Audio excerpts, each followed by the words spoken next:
빌립보서 4장 11절에서 13절의 말씀 우리 함께 읽도록 하겠습니다. 내가 궁핍함으로 말하는 것이 아니라 어떠한 형편이든지 나는 자족하기를 배웠노니 나는 비천에 처할 줄도 알고 풍부에 처할 줄도 알아 모든 일 곧 배부름과 배고픔과 풍부와 궁핍에도 처할 줄 아는 일체의 비결을 배우노라. 내게 능력 주신 자 안에서 내가 모든 것을 할 수 있느니라. 아멘. 3월 헌금 보고하도록 하겠습니다. 176만 2,526원 들어왔고요. 그 중에서 총 지출 175만 4,400원이 되었습니다. 나머지 8,126원은 예비비로 넘겼고요. 또 우리가 성경 공부할 때 줌을 사용하거든요. 줌 1년 사용료를 이번에 또 결제를 했습니다. 그래서 26만 2,841원 나갔고요. 또 예비비는 424만 3,004원이 남았습니다. 이 방송 관련 기기들이 3년이 넘다 보니까 이게 고장이 나고 이게 작동이 안 되는 것들이 있더라고요. 지난주에 이 보면 때도 이렇게 고장이 나서 막 흔들리죠. 그래서 툭 치면 쓰러지게 생겼습니다. 그래서 마이크나 보면대 여러 가지가 이렇게 고장이 난 거 있는데 제가 수술 후에 좀 예비비로 이런 장비들을 새롭게 구입하고자 합니다. 네, 말씀 전하도록 하겠습니다. 요즘은 MBTI가 유행을 해서 E냐 I냐 이렇게 표현을 많이 하죠. 하지만 예전에는 외향적이냐 내성적이냐 이렇게 많이 표현을 했습니다. 부목사 시절에 제가 제 자신에 대해서 이야기할 때 저는 내성적인 편이다라고 말을 하면 의아해하는 성도님들이 꽤 많이 있으셨습니다. 목사님이 무슨 내성적이세요? 외향적이시잖아요. 이렇게 말하시는 분들이 적지 않게 있었어요. 요즘 말로 하면 에이 무슨 아이예요. 목사님은 완전 이신데 이런 말이죠. 왜 성도님들이 저를 이라고 보셨냐면 많은 성도들 앞에서 설교를 하고 찬양도 인도하고 또 프로그램이나 행사 등에서 사회를 보고 여러 행사들을 주도하고 이끄니까 또 뭐예요? 성도님들 보면 먼저 다가가서 안녕하세요 지사님 권사님 장로님 이렇게 인사를 하니까 목사님은 되게 외향적이시구나 이구나 라고 생각을 하셨던 것 같습니다. 그런데 그건 제가 목회자이기 때문에 제 직분의 일을 열심히 감당하고자 노력한 겁니다. 가족이나 가까운 분들은 제가 어떤 사람인지 압니다. 내성적인 사람, MBTI로 말하면 지극히 I인 사람이라는 것을 다 알고 있습니다. 찬양을 인도하고 앞에서 사람들 이끌 때 속으로는요 엄청 떨리고 긴장되는 경우가 참 많이 있습니다. 이 성향인 사람들은 사람들이 많은 곳에서 무엇인가를 하면 에너지를 얻는다고 하는데 저 같은 경우는 I 성향이다 보니까 사람들 앞에서 무엇인가를 하고 인도하고 이끈 다음에 에너지가 쭉 빠져서 집에 오면 쭉 뻗어버리는 경우가 많이 있습니다. 그래도 지금은 나이도 조금 먹고 40대 중반이죠. 그리고 여러 경험치들이 생겨서 예전보다는 덜 긴장하게 되고 그리 힘들지는 않습니다. 근데 어렸을 때는 무척 힘들었습니다. 예를 들어서 대학교 시절에 교수님과 다른 학생들 앞에서 발제를 하는 것이 너무나 힘들었어요. 이 발제 직전에 막 심장이 막 주체 없이 막 뛸 정도로 너무나 막 긴장을 했었습니다. 이 사람들 앞에서 무엇인가를 하는 게 너무 스트레스였고 너무나 두려웠었습니다. 그럴 때마다 제가 속으로 외웠던 말씀이 바로 오늘 본문의 말씀입니다. 내게 능력 주신 자 안에서 내가 모든 것을 할 수 있느니라. 이 말씀을 속으로 계속 외우면서 병도가 넌 할 수 있어, 할 수 있어, 할 수 있어 이렇게 용기를 스스로 북돋았습니다. 그런데 지금은 긴장이 될 때, 두려울 때 이 말씀을 외우지 않습니다. 더 이상 이 말씀을 신뢰하지 않아서가 아닙니다. 더 이상 이 말씀을 좋아하지 않아서가 아닙니다. 여전히 저는 이 말씀을 신뢰하고 무척이나 좋아합니다. 또한 더 이상 제가 사람들 앞에서 긴장하거나 두려워하는 감정이 사라져서도 아닙니다. 저는 여전히 I 성향이고 사람들이 많으면 긴장이 됩니다. 그럼에도 저는 이 구절을 이전처럼 사용하지 않습니다. 왜 제가 생각이 바뀌었을까요? 예를 들어서 A라는 축구팀과 B라는 축구팀이 경기를 합니다. A팀에도 기독교인 선수가 있고 B팀에도 기독교인 선수가 있어요. A팀의 기독교 선수가 경기를 하기 전에 내게 능력 주신 자 안에서 내가 모든 것을 할 수 있다라고 속으로 계속 되새기면서 경기 내내 시합을 했고 또 B팀에 소속된 기독교 선수도 경기 내내 내게 능력 주시는 자 안에서 내가 모든 것을 할 수 있다라는 이 말씀을 되새기면서 경기를 했다라고 생각해 보세요. 이 말씀을 속으로 되새기며 경기할 때에 무엇을 기대하며 이 말씀을 외웠을까요? 고백했을까요? 왜 고백했을까요? 팀의 승리죠. 둘 다 이 말씀을 붙들고 경기하지만 결국에는 한 팀만 승리합니다. 한 팀은 승리하고 한 팀은 패배하게 되는 것이죠. 승리한 선수에게는 내게 능력 주시는 자 안에서 내가 모든 것을 할 수 있느니라는 이 말씀이 너무나도 와닿을 수 있습니다.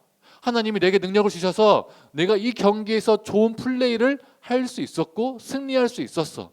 이렇게 고백할 수 있어요. 하나님 감사합니다라고 고백할 수 있어요. 그러나 패배한 선수에게는 그렇지 않을 수 있다는 거죠.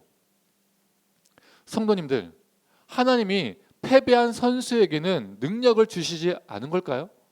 두 팀이 경기할 때 하나님께서 두 사람 중에서 한 사람만 택하시고 편을 들어주시고 그 사람에게만 엄청난 능력을 주셔서 그 사람만 승리할 수 있게 하신 걸까요? 기독교 역사 속에서 기독교 국가들끼리 전쟁을 한 적이 참 많이 있습니다. 그 대표적인 예가 중세시대 유럽 국가들이 많이 전쟁을 했죠. 각 국가들은 기독교 국가였기 때문에 실제로 싸울 때 하나님의 이름을 가지고 싸움을 했었습니다. 전쟁을 했었습니다. 내게 능력 주시는 자 안에서 내가 모든 것을 할 수 있다. 능력 주시는 하나님께서 우리나라와 함께 하신다. 우리가 전쟁에서 이길 수 있다. 이런 마음으로 각자 전쟁을 했겠죠. 그러나 분명 승리하는 쪽은 있었고 패배하는 쪽도 있었습니다. 그렇다면 이 빌보 말씀은 승리하는 쪽에서만 적용되는 말씀일까요? 우리 주님은 어느 한쪽에만 자신의 능력을 부어 주시는 분이실까요? 또는 모든 것을 할 수 있다고 했는데 할 수 없는 상황에 놓여 있다면 성경은 거짓말을 하는 것일까요? 성도님들, 우리는 이 유명한 구절, 이 빌립보서 4장 13절 말씀, 내게 능력 주시는 자 안에서 내가 모든 것을 할 수 있느니라, 이 말씀을 어떻게 이해하고 언제 우리 삶에 적용합니까? 우리 많은 그리스도인들은 이 구절을 정말 많이 좋아합니다. 내게 능력 주시는 자 안에서 내가 모든 것을 할 수 있다. 이렇게 고백할 때 뭘 기대합니까? 내가 모든 것을 할 수 있다라고 말할 때 그 모든 것이 무엇입니까?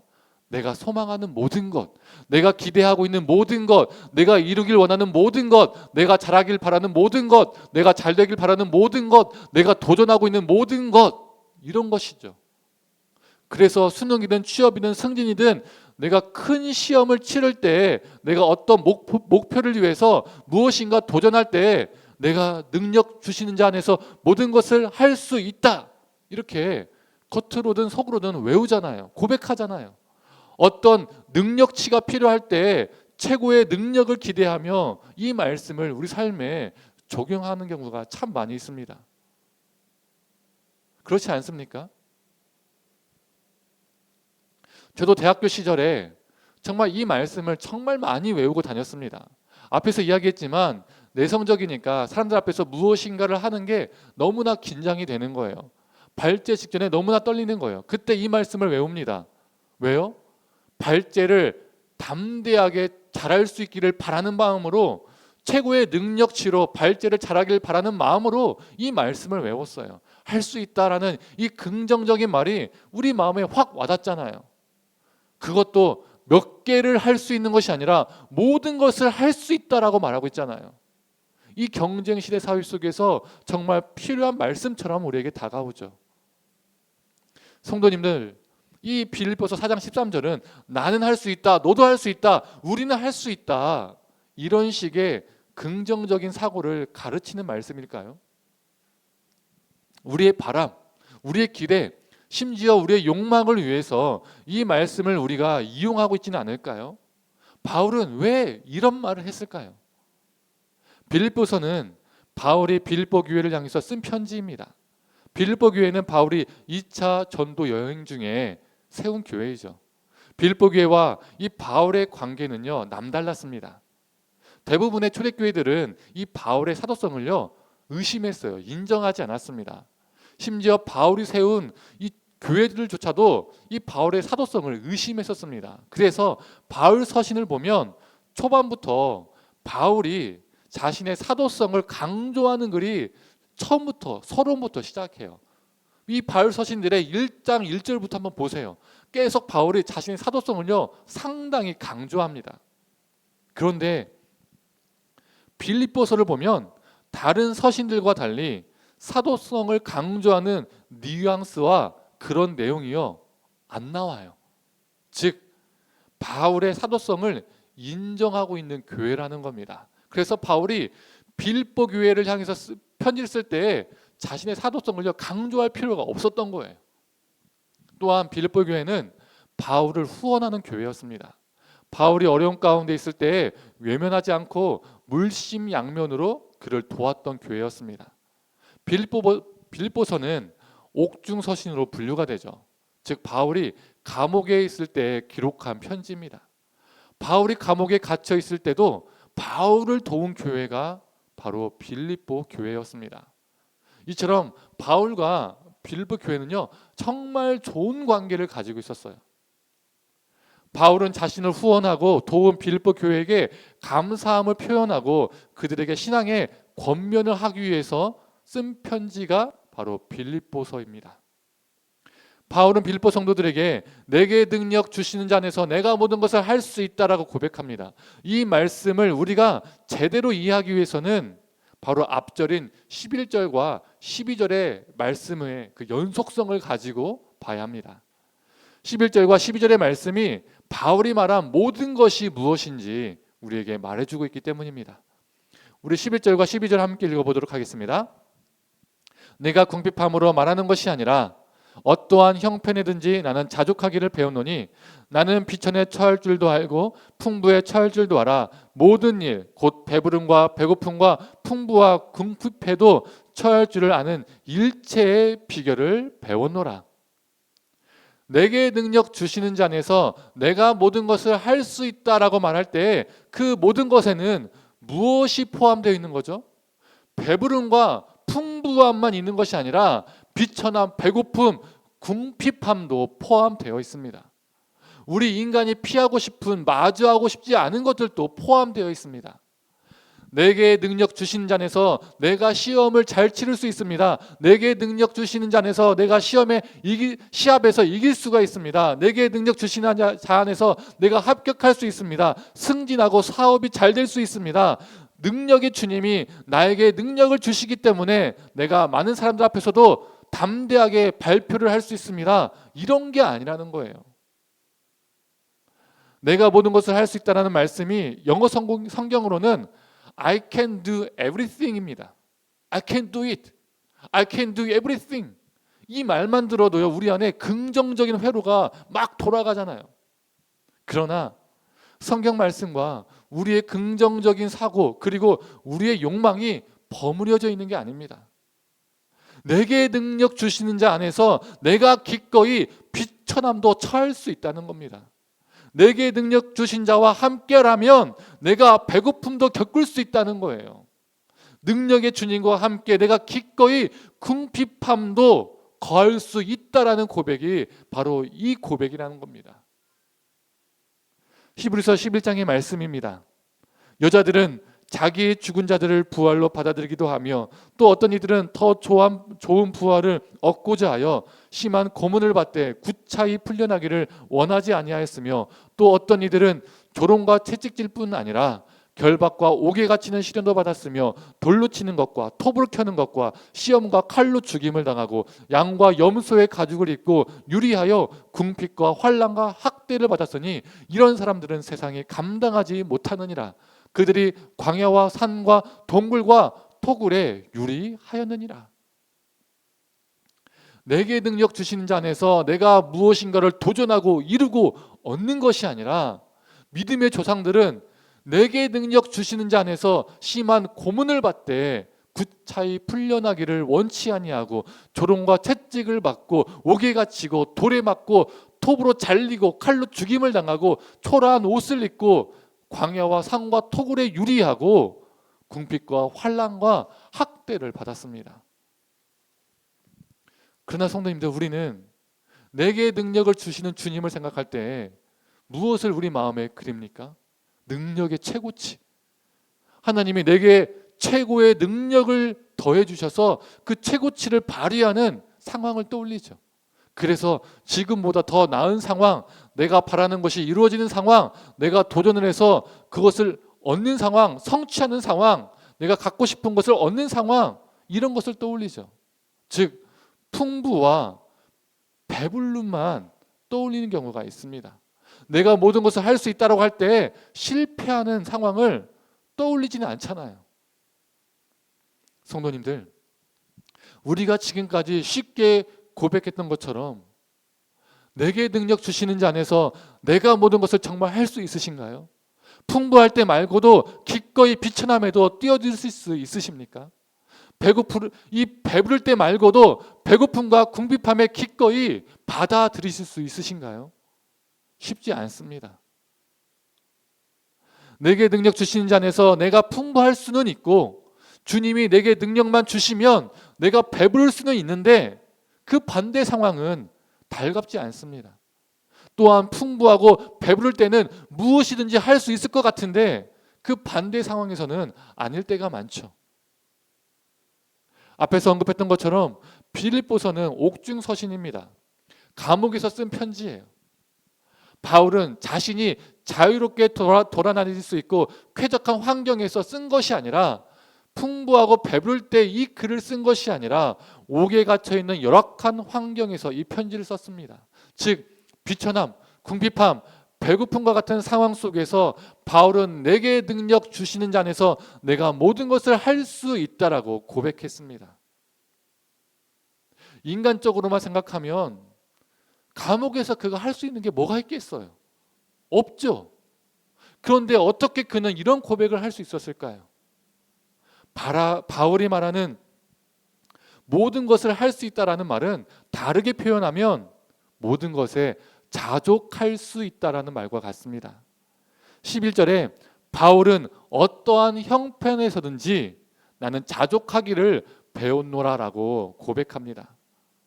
내가 풍부와 배부름 속에서도 자족할 줄 알고 내가 비천함과 배고픔 그리고 궁핍 속에서도 자족할 수 있다라는 의미입니다. 성도님들, 자족한다는 것은 무슨 의미일까요? 국어사전적으로 의미로는 스스로 만족하다입니다. 그렇다면 내가 풍부하고 배부른 것에 스스로 만족한다는 것은 내가 많이 가지고 있는 것들에 흐뭇해하면서 그것을 실컷 누리고 만끽하며 산다는 의미일까요? 반대로 비천하고 배고프고 궁핍한 것에 스스로 만족한다는 것은 내가 가난해도 그냥 내 숙명으로 받아들이고 현실에 안주하면서 산다는 의미일까요? 아니겠죠. 우리가 자족한다는 것이 무엇인지 잠언에 나오는 아굴의 고백을 통해서 우리는 알 수가 있습니다. 잠언 30장 8절에서 9절의 말씀입니다. 곧 헛된 것과 거짓말을 내게서 멀리하옵시며 나를 가난하게도 마옵시고 부하게도 마옵시고 오직 필요한 양식으로 나를 먹이시옵소서. 혹 내가 배불러서 하나님을 모른다 여호와가 누구냐 할까 하오며 혹 내가 가난하여 도둑질하고 내 하나님의 이름을 욕되게 할까 두려워함이니이다. 풍부하게 가지고 있어도 더 가지고 싶은 욕망 때문에 물질이 하나님이 되어버리는 경우가 있죠. 또한 궁핍할 때도 어떻게든 갖고 싶은 욕망을 쫓다가 죄를 범하게 되는 경우도 있습니다. 이처럼 우리 사람이란 풍부하고 배부를 때에도 반대로 비천하고 궁핍하고 가난할 때에도 배고플 때에도 욕망에 사로잡히기 쉬운 존재입니다. 그래서 내가 모든 것에 자족할 수 있다라는 것은 내가 풍부하고 배부를 때에도 욕망에 사로잡히지 않고 내가 가난하고 배고프고 비천할 때에도 욕망에 사로잡히지 않고 오히려 어떤 상황 속에서도 내 자신을 기꺼이 내어주는 존재가 된다라는 것입니다. 바울이 그러했죠. 바울은 자신의 고백처럼 풍부함과 배부름 또한 비천함과 궁핍함 이 쪽을 다 경험해 본 사람이었습니다. 그는 가말리엘의 학파, 요즘 말로 하면 명문대 출신이고 히브리인 중에서 히브리인, 바리새인 중에서 바리새인이었습니다. 유대교에서는 어느 누구보다 열심히 있었던 사람으로 인정받았습니다. 그가 그 위치를 유지했다면 그는 평생 인정받으며 배부르고 풍부한 삶을 누리며 살 수 있었습니다. 그러나 그가 예수 그리스도를 만난 후에 그가 누리고 있었던 풍부함, 배부름, 그 모든 것을 다 내려놓고 예수 그리스도를 위해서 비천한 배고픔, 궁핍함에 뛰어들었습니다. 자신을 내어주는 존재가 되었죠. 고린도후서 11장 24절에서 27절의 말씀입니다. 유대인들에게 40에 하나 감한매를 5번 맞았으며 3번 태장으로 맞고 1번 돌로 맞고 3번 파선하고 일주야를 깊은 바다에서 지냈으며 여러 번 여행하면서 강의 위험과 강도의 위험과 동족의 위험과 이방인의 위험과 시내의 위험과 광야의 위험과 바다의 위험과 거짓 형제 중에 위험을 당하고 또 수고하며 애쓰고 여러 번 자지 못하고 줄이며 목마르고 여러 번 굶고 춥고 헐벗었노라. 그는 부함에도 가난함에도 배부름에도 배고픔에도 즉 어떠한 상황 속에서도 욕망에 사로잡혀 있지 않고 주님과 복음을 위해서 자신의 삶을 기꺼이 내어주는 존재가 되었습니다. 주님을 위해서라면 능력 주시는 자 안에서 비천함과 굶주림도 처할 수 있는 존재가 되었습니다.